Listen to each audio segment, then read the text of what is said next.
What if I told you that the greatest empire in human history was brought to its knees not by a great army, but by one grand lie?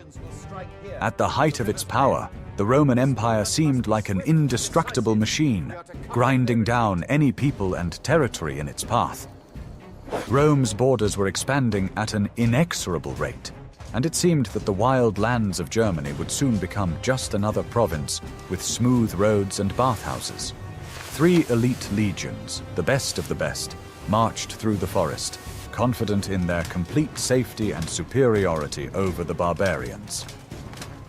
At the head of this procession stood a man who believed in the power of Roman law more than in the power of the sword, and this became his fatal mistake. None of the 20,000 men who entered the shade of the ancient trees suspected that this march would be the funeral of Rome's dream of world domination. Watch the video to the end to find out how one man managed to deceive an entire empire and why, after those 3 days, Rome refused to cross the Rhine ever again. Are you ready to learn the truth about why the best army in the world behaved so carelessly? Quintilius Varus, governor of Germania, viewed these lands not as a frontier, but as already conquered territory where Roman peace reigned. He was an experienced administrator, accustomed to governing submissive provinces such as Syria, and he applied this experience to the turbulent tribes of the north. Varus led his legions not in battle formation, but as if on a ceremonial parade or a move to a summer residence. In this huge column, stretching for kilometers, soldiers mingled with civilians, carts, and servants. This created the illusion of peace, as if they were not in a wild land, but in a calm and completely subjugated area, similar to the long-established regions of the empire. This attitude toward the campaign created an atmosphere of relaxation that was completely inappropriate for a place where every bush could hide an enemy. The Romans carried a huge amount of luggage with them, completely inappropriate for a military expedition in wild lands. The carts were loaded with expensive furniture, tableware, supplies of fine wine, and clothing necessary for the governor to live comfortably. These things were a manifestation of the Roman elite's habit of surrounding themselves with luxury even far from the capital. The officers did not ride on war horses, but in carriages, discussing the latest news from the capital or career prospects, as if they were on a routine inspection trip. The discipline for which the legions were famous weakened under the influence of a false sense of complete security. Soldiers did not wear armor, weapons lay in the baggage train, and shields hung on the sides of the carts. This made them virtually defenseless against a sudden attack. The absence of alarm became the norm, and no one thought that the situation could change in an instant. Varus sincerely trusted those around him, especially the young Germanic prince Arminius, who had grown up in Rome and had the status of a knight. Arminius was a frequent guest at the governor's banquets, ate with him at the same table, and spoke flawless Latin. Such trust seemed natural, since the prince had received a Roman education and served in the army. The Romans believed that the process of civilizing the barbarians was proceeding successfully and irreversibly, that the Germanic chiefs were accepting Roman customs and way of life. No one paid attention to the warnings of other Germanic leaders who tried to open Varus's eyes to the conspiracy that was brewing. These reports only irritated the governor, who considered them an attempt to sow discord. Any information about a rebellion was perceived as slander by envious people against a loyal friend of Rome. This blindness of hope proved fatal, as Varus failed to see that behind the outward loyalty lay a carefully prepared betrayal. The very nature of the terrain seemed to the Romans to be merely a temporary inconvenience, not a mortal threat. They were accustomed to building roads through mountains and bridges over the most turbulent rivers, so the forests of Germany seemed to them to be a normal obstacle, not particularly difficult to overcome. The forest was perceived as a source of timber, not as a complex tactical environment requiring special attention. But the local tribes knew every ravine and every trail, and could use the terrain in ways the Romans could not. Engineers walked ahead, lazily clearing the way for the governor's cumbersome carts, as if they were creating a path for a peaceful procession rather than an army. The pace was extremely slow, but no one was in a hurry, because warm winter quarters awaited them ahead. This calm only reinforced the complacency of the commanders, who saw no signs of danger. The column stretched out so far that the head of the detachment did not know what was happening at the rear. This violated all the principles of troop management, as legions always acted in close coordination. Communication between units was poor, orders were transmitted with delays, creating chaos in the movement. The legionnaires marched at a relaxed pace, talking and joking as if they were on a walk in Italy, not in the heart of unconquered lands. They did not send out long-range reconnaissance, relying on information provided by their German allies, who were already involved in preparing the ambush at that moment. This was an army that had forgotten it was in hostile territory and failed to see the threat where it was strongest. Such carelessness made them easy prey. Var ignored the basic principles of campaign security, believing that his authority was sufficient to contain any unrest. He treated the Germans as future taxpayers who would soon fully accept Roman order, rather than as tribes ready to take up arms. He saw them only as subjects, not as warriors capable of challenging the eagle. This arrogant blindness spread from the commander to the soldiers, lulling them into complacency at every turn. Every step deeper into the forest took them further away from their supply and support bases, turning the campaign into a risky journey. The Roman war machine had been dismantled and packed into boxes, becoming useless baggage that only hindered the army's movement and ability to respond to threats. Everything that had once made the legions invincible disappeared in this confusion. Women and merchants walked among the carts, making maneuvering even more difficult and turning the army into a camp. This created an atmosphere of peaceful life, completely inappropriate in the wild forest, where every step could lead to an attack. The caravan moved slowly, sometimes stopping due to broken carts, which stretched the column even further. Any attempt to quickly reorganize into battle formation would have been doomed to failure due to the accumulation of carts. The legionnaires were burdened with personal belongings that they did not want to abandon, as they believed there was no danger. Their sense of invulnerability played a cruel joke on them, disabling their instinct for self-preservation and leaving them defenseless against a sudden attack.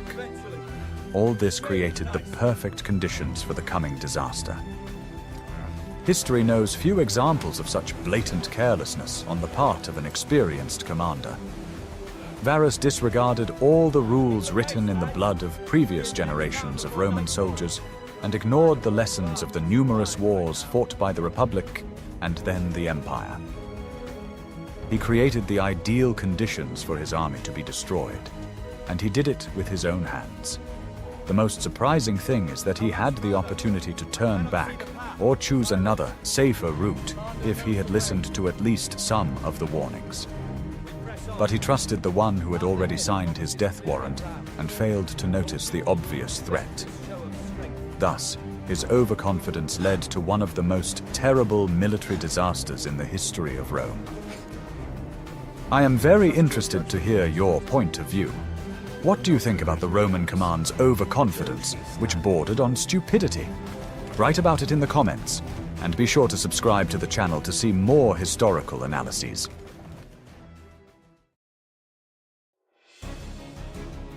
Want to know a secret that will change your life if you find yourself in the forest? The weather in Germany can change in a matter of hours, turning solid ground into impassable swamp. As the huge Roman column drew into the thicket of the Teutoburg Forest, the sky was covered with leaden clouds. A cold, endless downpour began, immediately washing away the dirt roads. Heavy carts began to sink into the mud, breaking axles and wheels and creating traffic jams. The ground beneath the feet of thousands of people and animals turned into slippery slush that was impossible to stand on. Legionnaires wearing spiked caligae slipped and fell, losing their formation and orientation. Mud stuck to their shoes, clothes, and equipment, making every step a painful ordeal. Moisture penetrated everywhere, causing the wood of the shields to swell and become heavy. The bowstrings and torsion machines became wet and lost their elasticity, rendering them useless. The forest around them grew denser, the trees encroaching on the road itself, creating a green corridor with no way out. Huge oaks and beeches closed their crowns overhead, creating eternal twilight even during the daytime. Branches lashed at their faces, and tree roots seemed to deliberately cling to the legs of those walking. Visibility was reduced to a few dozen meters, hiding what lurked in the thicket.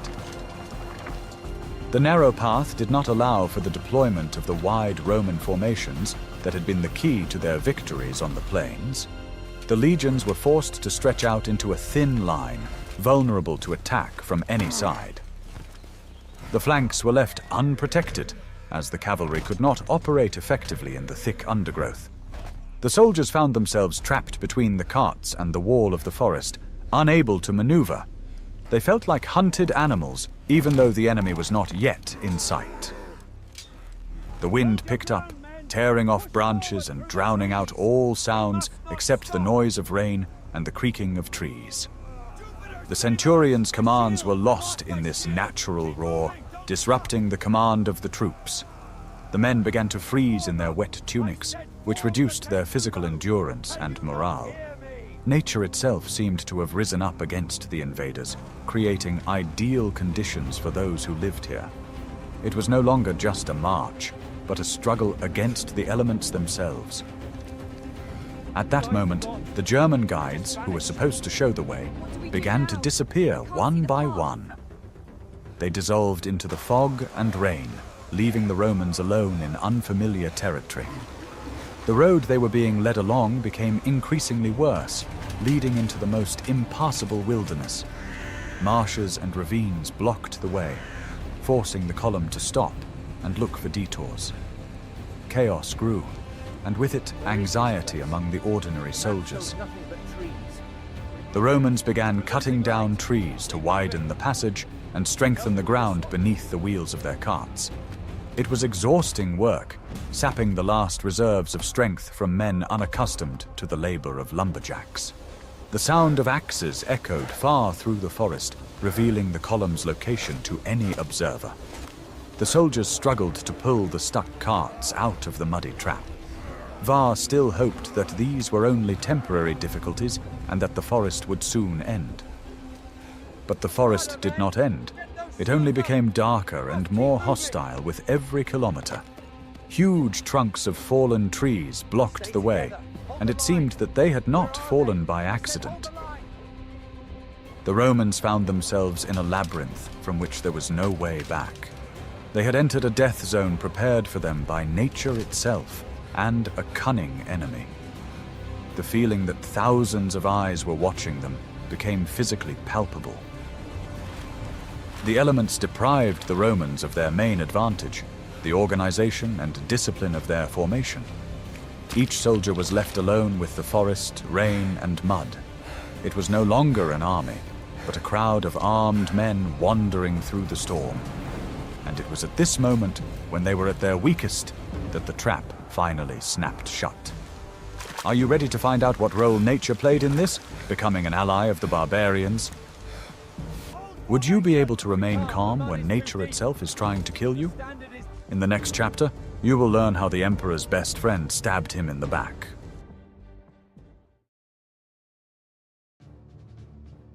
What if I told you that everything you believed in was a lie, and your best friend was your executioner?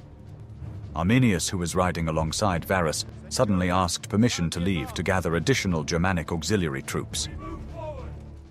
He convinced the governor that these fresh forces would help restore order and clear the way. Varus, blinded by trust, let him go, not even suspecting that he was seeing Arminius for the last time as an ally. Other Germanic chiefs who made up the Roman army's escort and reconnaissance also left with him. As soon as the horsemen disappeared into the forest, the mask of loyalty was instantly discarded. Arminius did not go to gather help for Rome. He went to lead an army of destruction. He united the scattered tribes, the Cherusci, Marsi, Chatti, and Bructeri, with a common goal and hatred of the occupiers. His knowledge of Roman tactics, gained during years of service in the legions, now became his main weapon against his former teachers. He knew all the weaknesses of the Romans, their signals, command structure, and psychology. The auxiliary Germanic troops marching within the Roman column suddenly turned their weapons against their commanders. It happened quietly and swiftly. Those who had been comrades a second ago slit the throats of the Romans. Panic began to spread from within, as no one understood who was friend and who was foe. The betrayal was total and carefully planned in advance. The Germans who served Rome had in fact been waiting all this time for Arminius' signal. Arminius used his position to lead the Romans into this narrow isthmus between the hill and the swamp. He knew every ravine and every path in this forest because it was his home. He turned geography into a weapon, choosing the perfect place for an ambush, where the numerical superiority of the Romans would become their disadvantage. His plan was not just to win the battle, but to completely destroy the legions, not letting anyone escape. At first, the Romans found Arminius' disappearance strange, but not catastrophic. They expected him to return with reinforcements and solve their problems with the local guides. The realization that their loyal friend was in fact the architect of their demise came slowly and painfully. It was a betrayal of such magnitude that it was beyond the comprehension of the Roman aristocrat. Varus refused to believe the reports that the Germans were attacking the supply train until the very last moment. Arminius acted coolly, using Roman standards and signal horns to mislead the legionaries. He knew how to sow chaos by giving contradictory orders or imitating the arrival of reinforcements. His warriors emerged from the fog wearing Roman armor captured earlier, further confusing the legionaries. It was a psychological attack aimed at destroying trust within the Roman army itself. Arminius' personality was key to the success of the entire uprising, as only he could unite the eternally warring tribes. He convinced the chiefs that the invincible Rome could be broken if struck in the right place at the right time.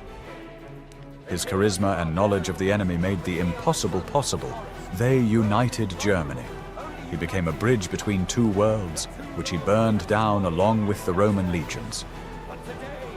For Varus, this betrayal was a personal collapse of all his beliefs and career.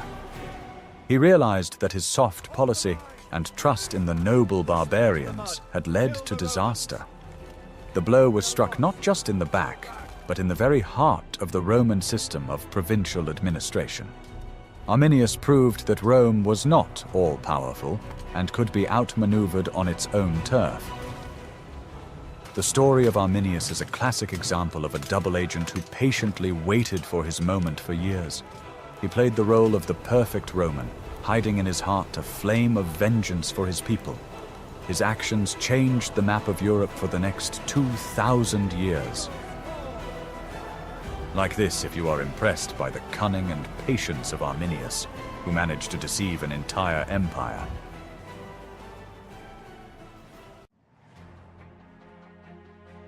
Guess what happened next when the first arrows flew out of the green wall of the forest? The attack began not with a battle cry and a frontal assault, but with a silent death falling from the sky. The Germans rained a hail of spears and stones on the stretched-out column, remaining invisible behind trees and bushes. The Romans fell, pierced by projectiles, without even understanding where the threat came from. The shields hanging on the carts were inaccessible, and the armor lay in bundles. The barbarians used hit-and-run tactics, attacking individual groups of Romans and instantly disappearing into the forest. They attacked where the Romans were most vulnerable, in areas where carts and civilians were concentrated. The cries of the wounded and the panic of the animals mingled in a terrifying cacophony. Horses, maddened by pain and fear, broke their harnesses and trampled their own soldiers. Chaos engulfed the column, and control of the troops was lost in the first few minutes. The Romans tried to form a battle line, but the dense trees prevented them from closing ranks and creating a wall of shields. The legionaries found themselves isolated from each other, forced to fight alone against several opponents. The Germans, armed with light frame-eye spears, were more mobile and better suited to fighting in the forest. They knew every bump and used the terrain to launch surprise attacks from the flanks and rear. The rain continued to pour down, turning the ground beneath their feet into a quagmire in which the Romans sank under the weight of their equipment. Those who managed to put on their armor quickly became exhausted, sinking knee-deep into the mud. The enemies, dressed lightly and familiar with the trails, moved quickly and confidently. It was like a pack of nimble predators beating a clumsy giant. Every bush and every tree seemed like a deadly danger to the Romans. The commanders tried to organize a defense, gathering small groups of soldiers around them. But these pockets of resistance were quickly overwhelmed by waves of attacking barbarians. The centurions were the first to die, as the crests on their helmets made excellent targets. Without their commanders, the soldiers lost their will to resist and huddled together, becoming easy prey. The Germans deliberately targeted horses and mules to completely stop the movement of the column. The carcasses of dead animals blocked the road, creating traffic jams and congestion. The Romans found themselves trapped, unable to move forward or backward. They were squeezed into a narrow corridor of death, shot at from all sides. Fear paralyzed many who had recently considered themselves masters of the world. The sight of ferocious barbarians emerging from the fog instilled terror in the soldiers, who had been pampered by garrison duty. Rumors that they had been betrayed by their own guides completely undermined their morale. People began to abandon their valuables and luggage, trying to save only their lives. The barbarians took no prisoners in the first hours of the battle. Their goal was to destroy as many living forces as possible. They finished off the wounded without wasting time on pity or negotiations. Blood mixed with rainwater and mud, staining the forest streams red. It was a massacre the Roman army had not seen in several generations. The first day of the battle showed the complete helplessness of classical Roman tactics in the conditions of guerrilla warfare in the forest. Legions, created for open battles, proved powerless against an invisible enemy.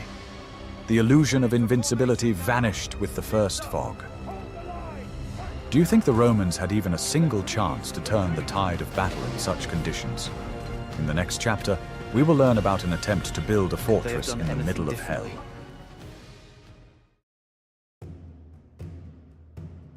With the onset of darkness, the Germanic attacks weakened, but did not cease completely, turning into disturbing raids. They acted covertly, appearing from the shadows and disappearing just as quickly, leaving behind only fear and tension. The Romans managed to somehow get out into a relatively open space and begin building a camp, hoping for at least a temporary respite. It was no longer the ideal rectangle with straight streets that they usually built, following the strict instructions of the Roman army. It was a hastily erected fortification, surrounded by a rampart and a moat dug by exhausted people who could barely stand on their feet from fatigue. The soldiers worked in complete darkness and silence, afraid of attracting the enemy's attention and realizing that any flash of light could be a death sentence for them. Inside the camp, there was an oppressive atmosphere of doom and fear of the inevitable end. Everyone understood that this was only a brief respite, after which the attacks would resume. The wounded moaned, unable to receive proper care, as many medicines had been lost in the convoy or were simply unavailable. Even experienced military medics could do nothing but bandage wounds with dirty rags. They tried not to light fires or made them small so as not to reveal their positions and expose how weakened the legions were. People huddled together, trying to keep warm and find some comfort in the presence of their comrades, as the frost and dampness made the night even more difficult. There was little food, as most of the provisions had been left behind in abandoned or looted wagons, and hunger only intensified the feeling of impending doom. Var gathered a military council in his tent, but none of the officers could come up with a rescue plan. The commanders' faces were grey with fatigue, and their eyes were full of despair, because everyone understood. They were deep behind enemy lines, cut off from any help. All the maps, plans, and calculations that had guided them earlier lost their meaning after the first day of the massacre. It was decided to burn the extra carts and destroy anything that could slow them down in order to try to at least maintain their maneuverability. It was an act of desperation, an admission that the expedition had failed and that now it was only a matter of survival, not of carrying out any orders. The glow of the burning carts illuminated the faces of the legionnaires, distorted with horror, who looked at the flames as a symbol of the end of their hopes. The night was filled with the sounds of enemy signal horns and the cries of the Germans celebrating their first victory and anticipating the next. These sounds weighed heavily on the psyche, preventing anyone from closing their eyes and resting before the new day, turning the night into an endless nightmare. The Romans understood that they were surrounded by thousands of enemies who were just waiting for dawn to finish what they had started and finish off the remnants of the legions. Every rustle behind the rampart made them grab their weapons with trembling hands, and their hearts slowed down in anticipation of the blow. Even the bravest veterans admitted that they had never experienced such horror before, for the enemy was close but invisible. In the morning, the legions, significantly depleted and deprived of their baggage train, left the camp, trying to break through to open ground where they could at least form a proper battle order. Var ordered them to move in as tight a formation as possible to protect their flanks and avoid a repeat of the chaos of the first day. However, the terrain again worked against them, forcing them into the forest, where any advantage of discipline disappeared in the blink of an eye. Rain and mud turned the ground into a trap, slowing their movement and breaking their formation. The hope that the Germans had had their fill of loot and would leave faded with every step, as the first sounds in the thicket made it clear that the enemy was only preparing for the next strike.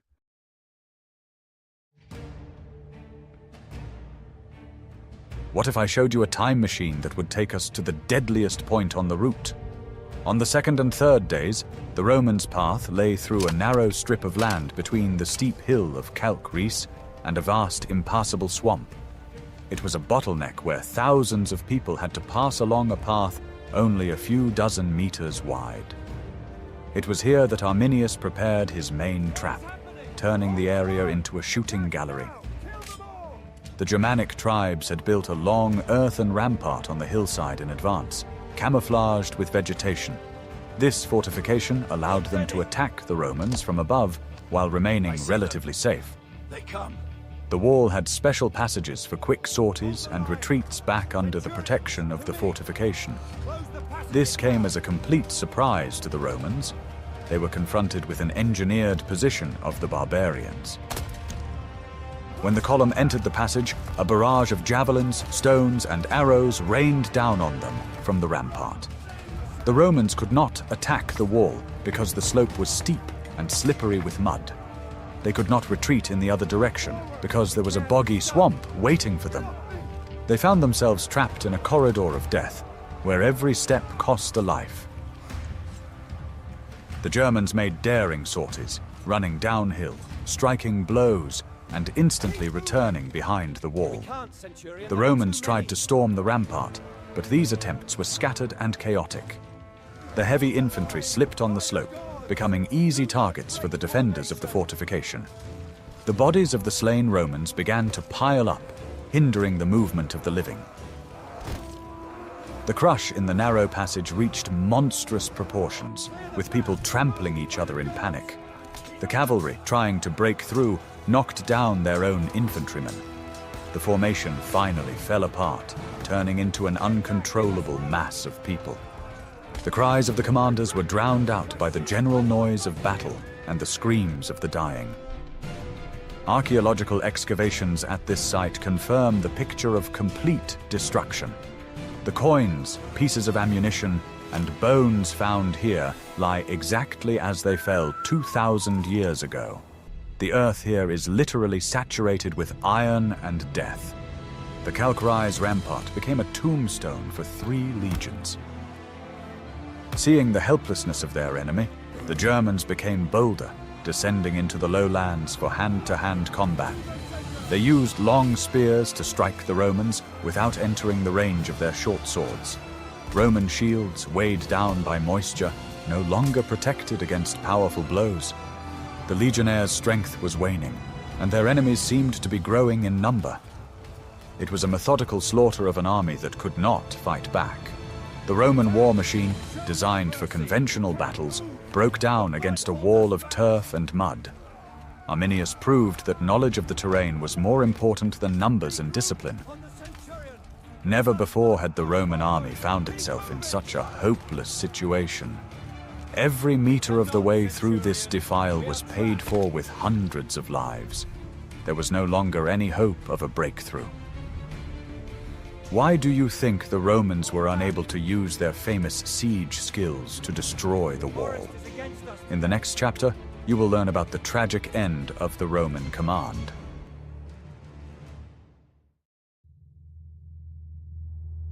By the end of the 3rd day, it was clear that there was no hope of rescue, and a breakthrough was impossible. The Roman legions, once the pride of the empire, had been reduced to scattered groups of exhausted men, surrounded on all sides. The rain and wind continued unabated, as if nature itself were mourning the fall of Rome. Weapons fell from weakened hands, and armor became an unbearable burden, dragging them to the ground. Quintilius Verus, realizing the gravity of his guilt and the hopelessness of the situation, made a decision traditional for a Roman officer.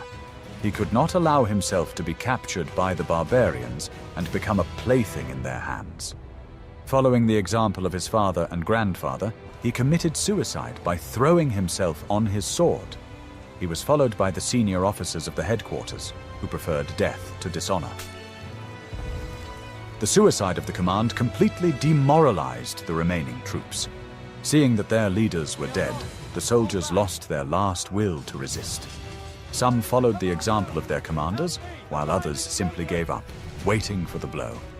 Uncontrollable panic and surrender began, although there was no mercy to be expected.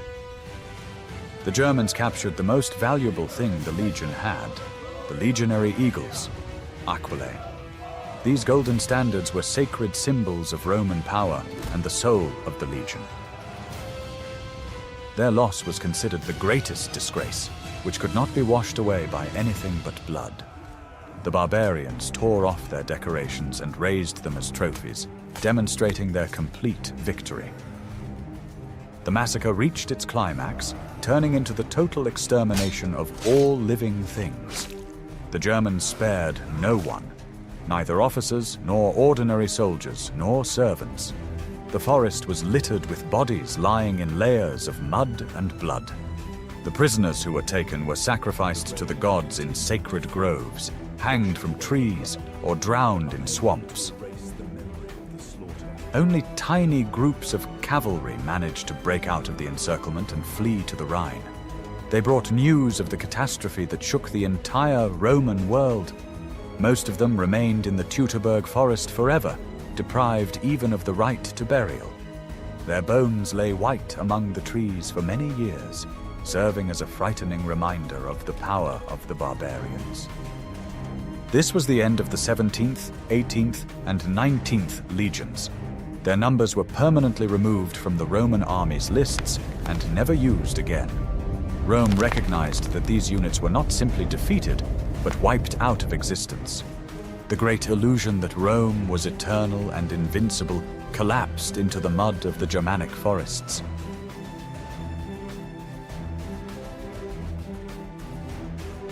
Six years later, when the Roman army under Germanicus returned to these places, they saw a blood-curdling sight. The forest still bore traces of that terrible battle, as if time had stopped here. The tree branches were still broken, the ground was scarred by old trenches, and the paths were overgrown, but they still bore traces of a desperate flight and pursuit. The forest had become a giant, open-air cemetery, where nature was slowly, but not completely, erasing the memory of the tragedy. Everywhere lay the bleached bones of men and horses, some in piles, some scattered, as if death had overtaken them suddenly and without mercy. Even those who had served in the army for many years trembled at the sight of these silent testimonies of defeat. The Romans found the remains of Varus's camp, the half-ruined rampart of the Germans, and the sites of the final battles, where the earth was blacker and denser, as if saturated with blood. The remains of carts, broken weapons, and bent spearheads were reminders of the chaotic, desperate battle. The skulls of Roman centurions hung from the trees, nailed there by the barbarians as gruesome trophies, preserved despite the passage of time. These terrifying decorations of the sacred groves showed how deep the Germans' hatred for Rome was. Altars were found in the sacred groves, where the Germans sacrificed captured tribunes and centurions of the first ranks, performing rituals that mixed faith, fear, and cruelty. This sight brought tears and rage to the hardened veterans of Germanicus, for they saw not only the death of their comrades, but a deliberate insult to Roman honor. The soldiers began to gather the bones of their fallen comrades to bury them with due honors.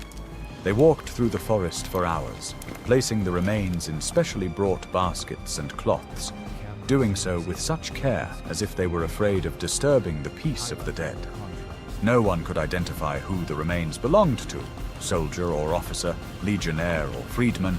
All were equal in the face of death and time.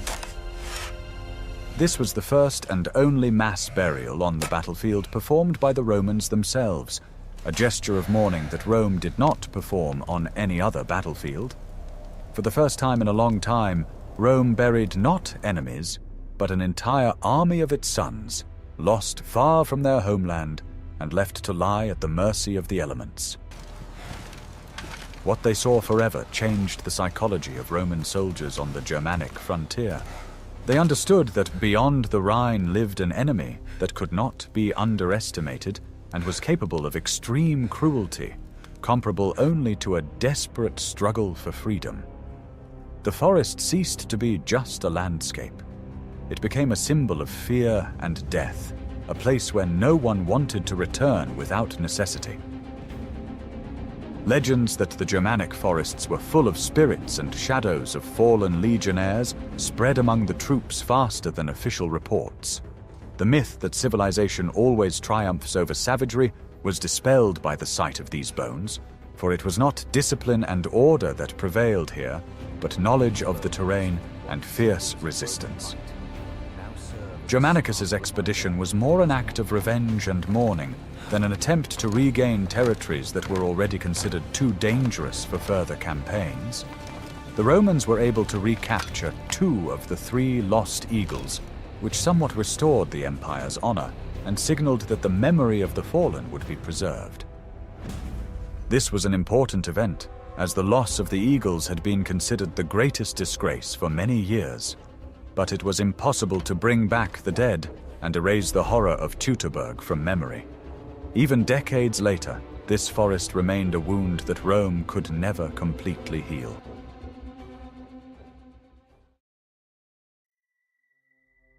The consequences of the battle in the Teutoburg Forest went far beyond military history.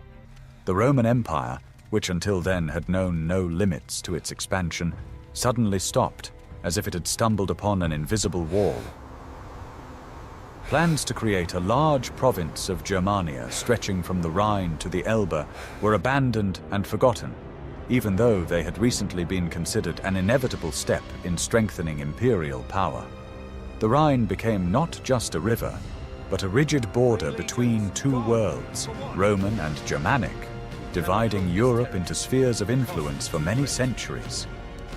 This border became a symbol of fears and expectations, for beyond it lay lands that Rome no longer attempted to subjugate.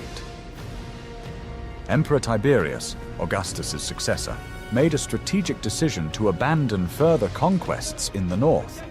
He realized that the cost of holding these lands was too high, and the benefits were questionable, especially after the extent of the losses became clear.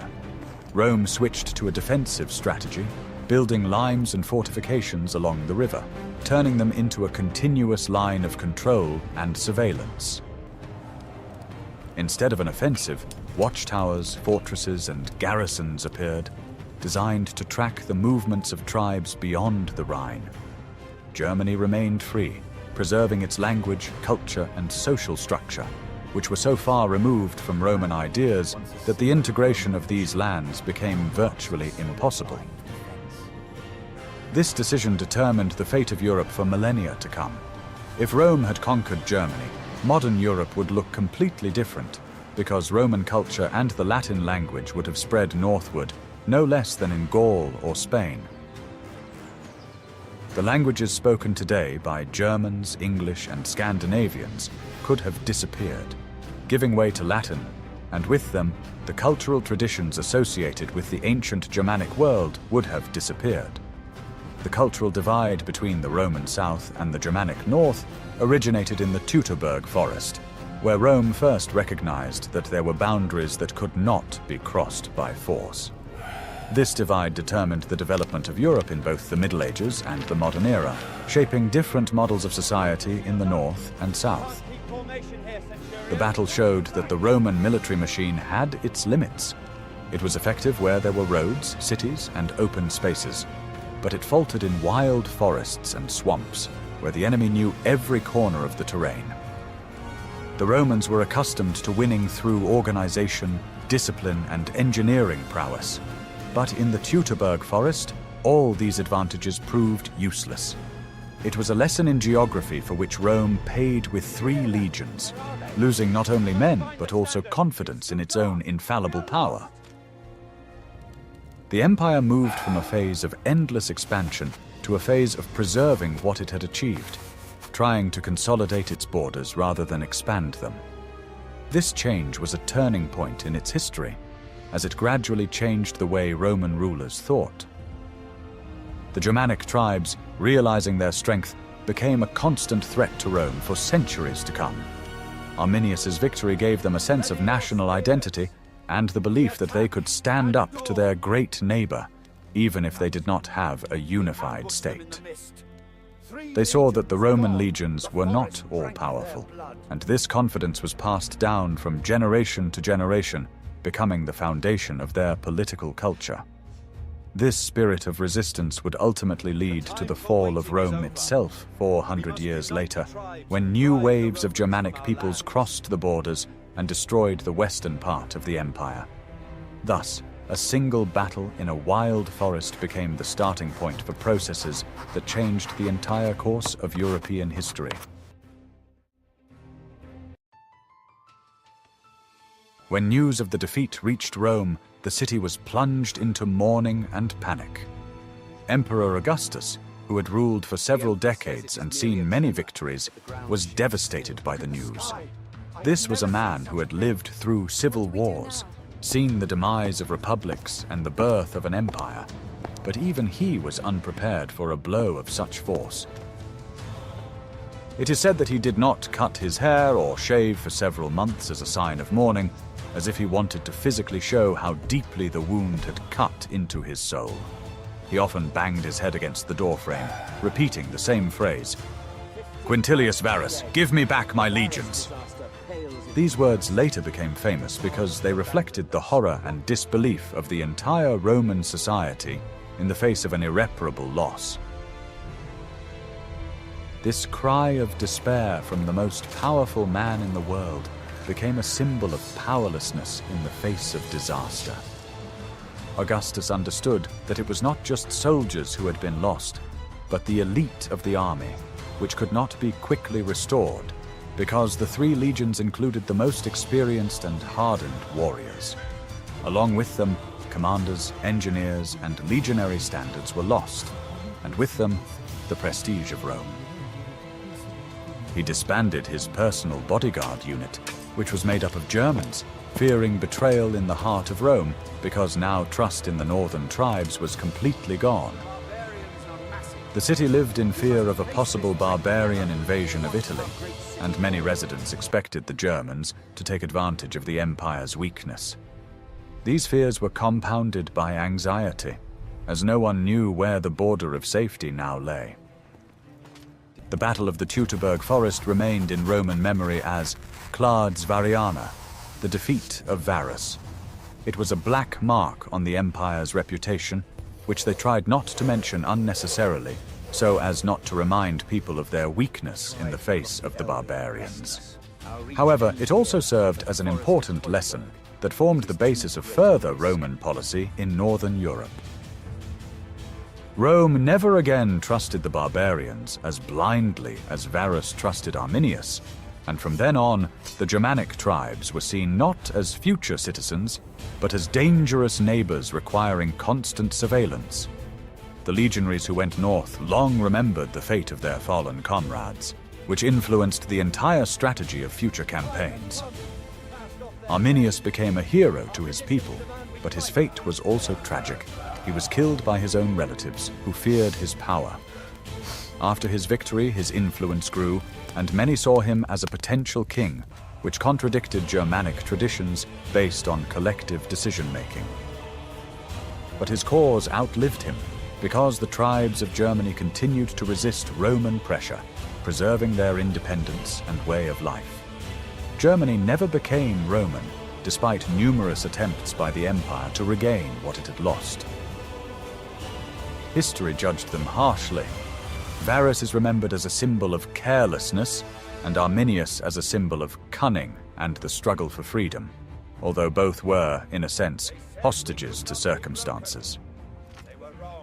This event reminds us that even the greatest empires are vulnerable if they lose touch with reality. 3 days in the forest rewrote the history of the continent, changing Rome's strategic plans and halting its advance into Europe. Those days became a turning point that showed that there were limits to imperial power after all. The echoes of those events can still be heard today in the cultural and linguistic diversity of Europe. For if Rome had completed its conquest of the Germanic lands, the map of the continent would have been very different. But Varus's defeat preserved the space where future European nations were formed, and thus had an imperceptible influence on the future of Western civilization as a whole. The Battle of the Teutoburg Forest is not just an episode in military history. It is a turning point in the fate of Western civilization as a whole. An ambush organized by one man destroyed the illusion of Roman invincibility and drew a line that Rome never dared to cross. We saw how arrogance and underestimation of the enemy can lead to disaster, even if you have the best army in the world. The story of Varus and Arminius teaches us that betrayal often comes under the guise of friendship, and that nature can be a more formidable enemy than any warrior. What do you think was the main reason for the Romans' defeat? Arminius' genius or Varus' stupidity? Would you like to see an analysis of other great ambushes in history? Write your suggestions in the comments, and don't forget to subscribe to the channel so you don't miss new dives into the past.